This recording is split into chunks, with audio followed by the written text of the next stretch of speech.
जय हिंद साथियों, आप सभी का स्वागत है सिबेई क्लासेस में।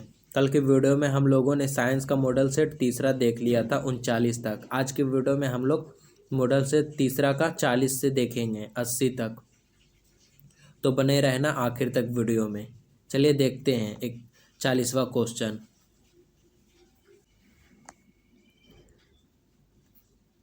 40वां क्वेश्चन है, यदि एक प्रिज्म से एक वर्णी किरण गुजरे तो इसका नहीं होगा, क्या नहीं होगा? अपवर्तन नहीं होगा, वर्ण विक्षेपण नहीं होगा, विचलन नहीं होगा, या फिर इनमें से कोई नहीं।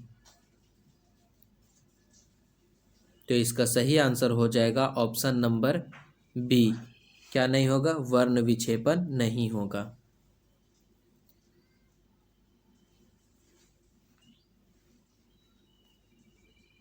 अगला क्वेश्चन देखते हैं।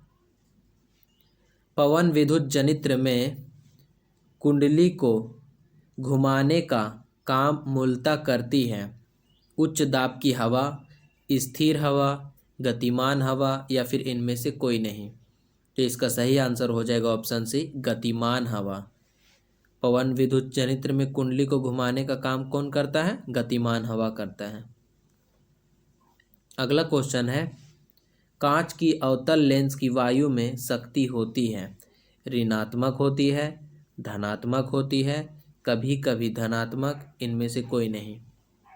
तो कांच के अवतल लेंस की वायु में जो शक्ति होती है वो होती है ऑप्शन ए, ऋणात्मक होती है। अवतल लेंस रहेगा तो ऋणात्मक होगा, ये याद रखना, अवतल लेंस ऋणात्मक। अगला क्वेश्चन है, निम्नांकित में कौन विद्युत का सुचालक है? आयोडीन है, ग्रेफाइट है, सल्फर है, या फिर हीरा। तो विद्युत का सुचालक कौन है? विद्युत का सुचालक ग्रेफाइट होता है विद्युत का सुचालक। इसका सही आंसर हो जाएगा ऑप्शन बी। अगला क्वेश्चन है, वक्रता त्रिज्या 1 मीटर के अवतल दर्पण की फोकस दूरी होगी, कितनी होगी? 50 mm, या फिर 50 cm, या फिर 50 मीटर, या फिर इनमें से कोई नहीं। तो इसका जो सही आंसर हो जाएगा ऑप्शन बी हो जाएगा 50 सेंटीमीटर। वक्रता त्रिज्या 1 मीटर के अवतल दर्पण की फोकस दूरी होगी 50 सेंटीमीटर। अगला क्वेश्चन है, सघन माध्यम से विरल माध्यम में जाती हुई किरण अभिलंब से विचलित हो जाती है, अभिलंब से दूर, अभिलंब के साथ समानुपाती, अभिलंब के नज़दीक, इनमें से कोई नहीं। तो इसका जो सही आंसर हो जाएगा ऑप्शन ए हो जाएगा, अभिलंब से दूर। अगला क्वेश्चन है, विद्युत धारा उत्पन्न करने का युक्ति है, जनित्र है, मोटर है, एमीटर है, या फिर गैल्वेनोमीटर। तो किसके द्वारा विद्युत उत्पन्न किया जाता है? विद्युत धारा उत्पन्न किसके द्वारा किया जाता है? तो इसका सही आंसर हो जाएगा ऑप्शन ए, जनित्र के द्वारा किया जाता है। ऑप्शन ए सही हो जाएगा। अगला क्वेश्चन है, ऊर्जा का पारंपरिक स्रोत है, पवन ऊर्जा है, सौर ऊर्जा है, कोयला है, या फिर बायोगैस है। तो ऊर्जा का जो पारंपरिक स्रोत हो जाएगा ऑप्शन सी हो जाएगा, कोयला है पारंपरिक स्रोत। अगला क्वेश्चन है, कांच की एक समांतर पट्टिका पर श्वेत किरण तिरछी आपतित होती है, निम्नांकित में कौन प्रथम अपवर्तन के साथ घटित हो गया? पहला है विचलन, और बी है विक्षेपण, और सी है परावर्तन, डी है इनमें से सभी। तो इसका सही आंसर हो जाएगा ऑप्शन बी, विक्षेपण। कांच की एक समांतर पट्टिका पर श्वेत किरण तिरछी आपतित होती है, तो कौन प्रथम अपवर्तन के साथ घटित होता है? विक्षेपण। अगला क्वेश्चन हो जाएगा, हमारे घरों में जो विद्युत आपूर्ति की जाती है वह है 220 वोल्ट पे दिष्ट धारा, या फिर 12 वोल्ट पे दिष्ट धारा, या फिर 220 वोल्ट प्रत्यवर्ती धारा, या फिर 12 वोल्ट प्रत्यवर्ती धारा। तो इसका जो सही आंसर हो जाएगा ऑप्शन नंबर सी हो जाएगा, 220 वोल्ट प्रत्यवर्ती धारा। अगला क्वेश्चन है, जस्ता की परमाणु अगला क्वेश्चन है, जस्ता की परमाणु संख्या है। तो जस्ता का परमाणु संख्या कितना होता है? तो जस्ता का जो परमाणु संख्या होता है वो 30 होता है। ऑप्शन डी सही हो जाएगा। अगला क्वेश्चन है, धोबिया सोडा का रासायनिक सूत्र है। तो धोबिया सोडा का जो रासायनिक सूत्र होता है Na2CO3 इंटू 10H2O होता है। ऑप्शन ए सही हो जाएगा। अगला क्वेश्चन है, निम्नलिखित में कौन परबल क्षारक है? MgOH पर सफिक्स 2 या फिर NH4OH या फिर NaOH या फिर CuOH पर सफिक्स 2। तो इसमें जो परबल क्षारक हो जाएगा ऑप्शन सी हो जाएगा NaOH। अगला क्वेश्चन है, हेमाटाइट निम्नांकित में किस धातु का अयस्क है? तो हेमाटाइट जो है वो लोहे का अयस्क है। ऑप्शन बी सही हो जाएगा। अगला क्वेश्चन है, सल्फाइड अयस्क का सांद्रण निम्नांकित में से किस विधि द्वारा होता है? तो सल्फाइड अयस्क का जो सांद्रण होता है वो फेन उत्प्लावन विधि से होता है। ऑप्शन डी सही हो जाएगा।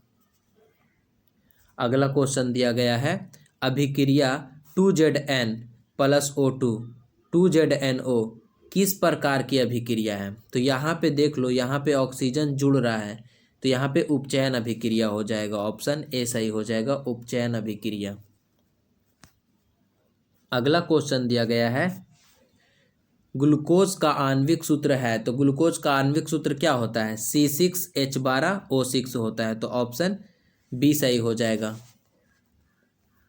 अगला क्वेश्चन दिया गया है, अम्ल का जलीय विलयन विद्युत का संचालन करता है क्योंकि अम्ल जल में विलय होता है या फिर अविलय होता है या फिर आयनित होता है या फिर इनमें से कोई नहीं।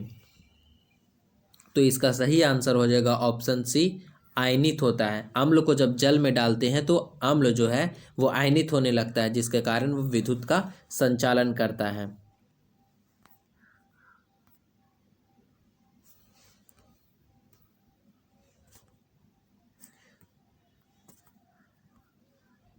अगला क्वेश्चन दिया गया है, लिथियम के बाह्यतम सेल में कितने इलेक्ट्रॉन विद्यमान हैं?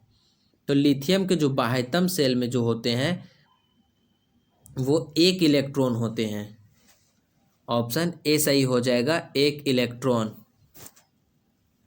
अगला क्वेश्चन दिया गया है, आवर्त सारणी के शून्य समूह का तत्व है। क्लोरीन है, हाइड्रोजन है, हीलियम है या फिर सोडियम है। तो आवर्त सारणी के शून्य समूह का जो तत्व है वो हीलियम हो जाएगा। Option C. अगला क्वेश्चन दिया गया है, निम्नांकित में सर्वाधिक विद्युत ऋणात्मक तत्व कौन है? तो विद्युत ऋणात्मक तत्व सबसे ज़्यादा इसमें फ्लोरीन है या फिर पोटेशियम है या फिर आयोडीन है या फिर सोडियम है। तो इसका सही आंसर हो जाएगा ऑप्शन ए, फ्लोरीन है। सबसे ऋणात्मक तत्व कौन है? फ्लोरीन है। अगला क्वेश्चन दिया गया है, जल के विद्युत अपघटन में कैथोड पर कौन सी गैस मुक्त होती है? ऑक्सीजन होती है, ओजोन होती है, हाइड्रोजन होती है या फिर इनमें से कोई नहीं। तो इसका जो सही आंसर हो जाएगा ऑप्शन सी हो जाएगा, हाइड्रोजन होती है। अगला क्वेश्चन दिया गया है, हमारे शरीर का पीएच मान क्या है? तो हमारे शरीर का जो पीएच मान होता है वो 7.0 से 7.8 होता है। ऑप्शन सी सही हो जाएगा। अगला क्वेश्चन दिया गया है,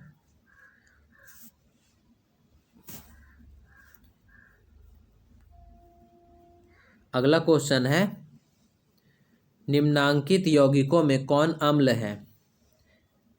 Na2O या फिर CuO या फिर CaOH पर सफिक्स 2 या फिर H2SO4।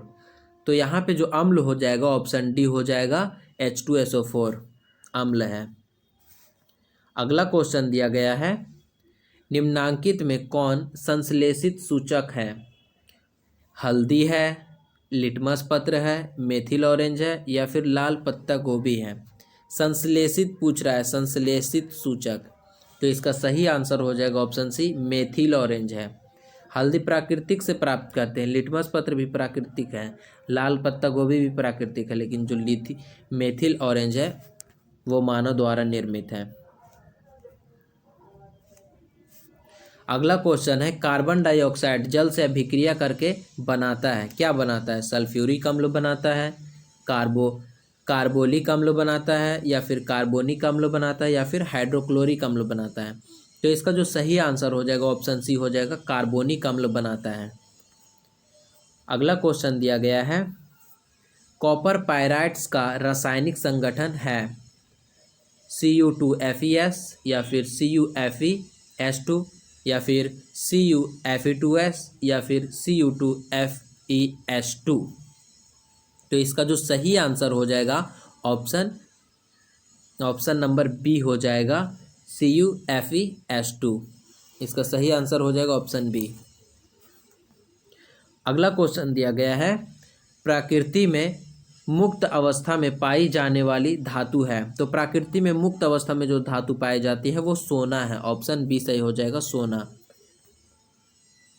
अगला क्वेश्चन दिया गया है निम्नांकित में कौन सा धातु सबसे अधिक अभिक्रियाशील है? तो जो सबसे अधिक क्रियाशील है वो आपका इसमें ऑप्शन नंबर हो जाएगा ए, जिंक सबसे अधिक क्रियाशील है।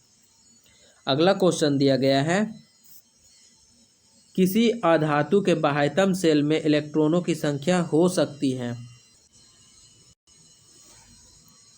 ये जो यहाँ पे दिया गया है बगल में 4, 5, 6 और 7, ये किसी भी तत्व के इलेक्ट्रॉनिक विन्यास के जो आखिरी इलेक्ट्रॉन होता है वो दिया गया है। तो अधातु का जो होता है आखिरी इलेक्ट्रॉन 4 भी हो सकता है, 5 भी हो सकता है, 6 भी हो सकता है और 7 भी हो सकता है, इसलिए इसका सही आंसर बी हो जाएगा। अगला क्वेश्चन दिया गया है पीतल निम्नांकित में किनकी मिश्र धातु है? तो पीतल जो है मिश्र धातु वो कॉपर और जिंक का होता है, ऑप्शन ए सही हो जाएगा। अगला क्वेश्चन दिया गया है निम्नांकित में कौन समावयवी है?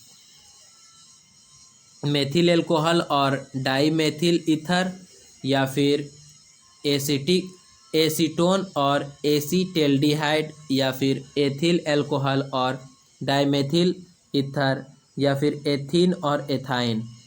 तो 71 का जो सही आंसर हो जाएगा ऑप्शन सी हो जाएगा, एथिल एल्कोहल और डाईमेथिल ईथर। अगला क्वेश्चन दिया गया है CH3O C2H5 का IUPAC प्रणाली के अनुसार नाम है। तो इसका जो नाम हो जाएगा वो ऑप्शन ए हो जाएगा, मेथॉक्सी एथेन, ऑप्शन ए सही हो जाएगा। अगला क्वेश्चन दिया गया है लोहे की अभिक्रिया भाप से कराने पर लोहे का कौन सा ऑक्साइड बनता है? Fe3O4, Fe3O2, Fe2O3 या फिर FeO। तो इसका जो सही आंसर हो जाएगा ऑप्शन ए हो जाएगा, Fe3O4 बनता है। अगला क्वेश्चन दिया गया है एक तत्व की परमाणु संख्या 16 है, आवर्त सारणी में इस तत्व की वर्ग संख्या क्या है? तो किसी भी एक तत्व की परमाणु संख्या जब 16 होगा तो आवर्त सारणी में वो तत्व का जो परमाणु संख्या हो जाएगा वो 16 हो जाएगा, ऑप्शन सी सही हो जाएगा, 16। वर्ग संख्या यहाँ पे पूछा गया था, वर्ग संख्या 16 हो जाएगा, ऑप्शन सी सही हो जाएगा। अगला क्वेश्चन है निम्नांकित में कौन सा धातु तनु सल्फ्यूरिक अम्ल के साथ अभिक्रिया नहीं करता है? तो तनु सल्फ्यूरिक अम्ल के साथ इसमें जिंक नहीं करेगा, या फिर Fe नहीं करेगा, या फिर Cu नहीं करेगा, या फिर Mg नहीं करेगा। तो इसका जो सही आंसर हो जाएगा ऑप्शन सी हो जाएगा, कॉपर नहीं करता है सल्फ्यूरिक अम्ल के साथ अभिक्रिया। अगला क्वेश्चन है एक मिश्र धातु में 90% Cu है और 10% टीन है, इस मिश्र धातु का नाम है। तो इस मिश्र धातु का जो नाम हो जाएगा वो ब्रोंज हो जाएगा, ऑप्शन बी सही हो जाएगा, ब्रोंज। पीतल नहीं होगा, ब्रोंज होगा। अगला जो क्वेश्चन है जिंक सोडियम हाइड्रोक्साइड के साथ प्रतिक्रिया कर बनाता है, क्या बनाता है? जिंक सोडियम हाइड्रोक्साइड के साथ अभिक्रिया करके क्या बनाता है? तो इसका जो सही आंसर हो जाएगा ऑप्शन ए हो जाएगा, हाइड्रोजन गैस बनाता है। अगला क्वेश्चन है अगला क्वेश्चन आपका दिया गया है, निम्नलिखित में कौन सी धातु वायु में उच्च ताप पर गर्म किए जाने पर भी ऑक्सीजन से संयोग नहीं करता है? तो ऑक्सीजन से जो संयोग नहीं करता है, आपका सही आंसर हो जाएगा 78 का सी, Ag, यानी चांदी नहीं करता है। अगला क्वेश्चन दिया गया है, अयस्क में उपस्थित अपद्रव्य कहलाते हैं। तो अयस्क में जो उपस्थित अपद्रव्य होते हैं या फिर खराब पदार्थ होते हैं उसे गैंग कहते हैं। ऑप्शन सी सही हो जाएगा।